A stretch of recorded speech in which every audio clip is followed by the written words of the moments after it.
বন্ধুরা, আজ এসেছি একটি বাড়িতে।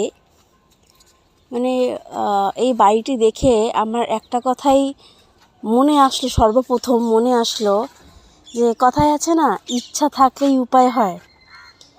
তো এই বাড়িতে আমি এসে এতটাই অবাক হয়ে গেছি। বাড়িটা সামনে উঠানটা এতটাই ছোট, কিন্তু এই ছোট উঠানেও ঢুকেই মনে হচ্ছে আমি কোনো জঙ্গলে চলে এসেছি। যেদিকে তাকাচ্ছি সেদিকেই গাছ, আমার পা ফেলার জায়গা ছিল না। দেখতে পাচ্ছেন ফোনে কতটা বুঝতে পারছেন আমি জানি না। যে পা রাখছি না, আমাকে একটা স্টেপ ফেলতে হচ্ছে, বুঝে বুঝে দেখতে হচ্ছে যে কোথায় আবার গাছ পায়ে পড়ে না গেল। এরকম অবস্থা, যেখানে দেখুন ভেতরে ভর্তি গাছ, উঠানটা একদমই ছোট। এই বাড়িতে একটি মেয়ে থাকে, সেই মেয়েটি এই গাছগুলো নিজের বাড়িতে রেখে ইনি বিক্রি করে। তো এনার বাড়ির ঠিকানা আমি ফেসবুক থেকে পেয়েছি। এই খড়দায় বাড়ি, আমি প্রমোশন করছি না, কিন্তু আমি কোনোদিনও অর্কিড গাছগুলো আমি আনিনি। তো আমার হাজব্যান্ডের খুব পছন্দ হয়েছে একটি গাছ, বলছে আমি নিয়ে যাব, ডেন্ড্রোবিয়াম না কি বেশ গাছটি, ঠিক আছে। তো এবার গিয়ে আমি অবাক যে এইটুকু গাছে দেখুন কত রকমের গাছ। এই গাছটি আমি প্রথম দেখলাম, এই গাছটাতে নাকি আবার ফুলও হয়। জানি না, আমি অবাক হয়ে গেলাম দেখে, যে জীবনে আমি এগুলো হয়।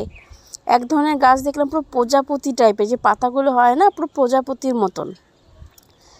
এত সুন্দর সুন্দর গাছ মেয়েটির বাড়িতে আছে।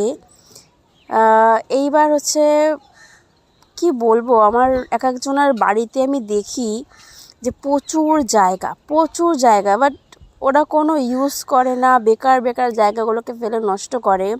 আর কিছু বললেই বলবে কাজ নেই, এই নেই, সেই নেই। কাউকে ছোট করছি না আমি, বলছি। আর এই বাচ্চা মেয়েটি আমার থেকে মনে হয় যথেষ্ট ছোট, দেখেই মনে হচ্ছিলো আমার থেকে ছোট, কিন্তু মেয়েটি কি সুন্দর ছোট্ট উঠোনে, আপনারা যদি যান তাহলে বুঝতে পারবেন কতটা ছোট উঠানটা।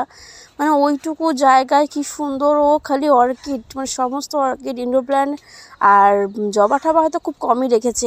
এত সুন্দর সুন্দর গাছ ও নিজের বাড়িতে রেখেছে, যেগুলো খুব দেখাই যায় না, খুব ইউনিক টাইপের। যারা এসব গাছ চেনেন তারা হয়তো বুঝতে পারবেন। রেখেছে, তো আমরা গেলাম, গিয়ে দেখছি যে এরকম ব্যাপার। আর একটা গাছ আমি দেখে এতটাই অবাক হয়ে গেলাম, গাছটার দাম জিজ্ঞেস করেছি, আমাকে বলছে কেউ আমাকে লাখ টাকা দিলেও আমি এই গাছটি বিক্রি করব না। এই গাছটি হচ্ছে একদম সিম্পল, সরু যে ডালগুলো হয় না ওরকম ঝুলছে, কিন্তু ওই ডালের মধ্যে বলছে এখন তো ফুল নেই, যখন গাছটায় ফুল আসবে না, বলছে পুরো গাছটা ভরে যাবে। এই ভিডিওতে যে গাছটি দেখাচ্ছি, এই গাছটি হচ্ছে আমি কিনবো। এই গাছটি ফুলটা ঠিক এরকম বেগুনি কালার হয়। এটা আমি নেব, এইটা নেব না, এরকম আমি নেব। যে গাছটি আমি নিয়ে এসেছি সেটা এখনও কড়ি আসেনি, ফুলও আসেনি, ওটা আমি পরে দেখাবো। বাট ওই কাকিমা, ওনার যে মেয়েটির যে মা আছে, সে আবার দেখাচ্ছে, দেখুন এই গোলাপটা এই আছে। এই হচ্ছে ব্যাপার। গাছটি কি বলবো, আমি জাস্ট ভাষা পাচ্ছি না, এত ছোটো জায়গায় মেয়েটা কি সুন্দর করে এগুলো করেছে। যেদিকে তাকাচ্ছি খালি গাছে গাছ, মনে হচ্ছে আমি কোনো জঙ্গলে ঢুকে গেছি। আর গাছগুলো খুব সুন্দর। এই বাড়িতে এসেছি, গাছটি আমি নিয়েছি, এই যে এই গাছটি আমি নিয়েছি, এটা হচ্ছে ডেন্ড্রোবিয়াম।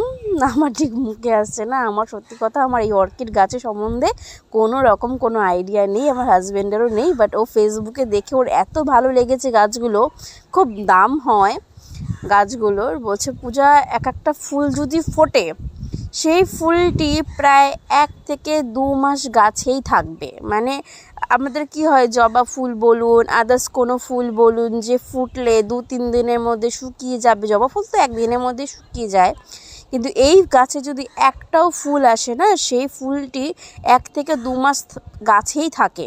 আর এই গাছটির নিয়ম আছে, এই গাছটি সকালবেলা যখন সূর্য ওঠে, সেই সূর্য ওঠার যে রোদটা, সেই রোদ ওকে 1 ঘন্টা দিতে হবে।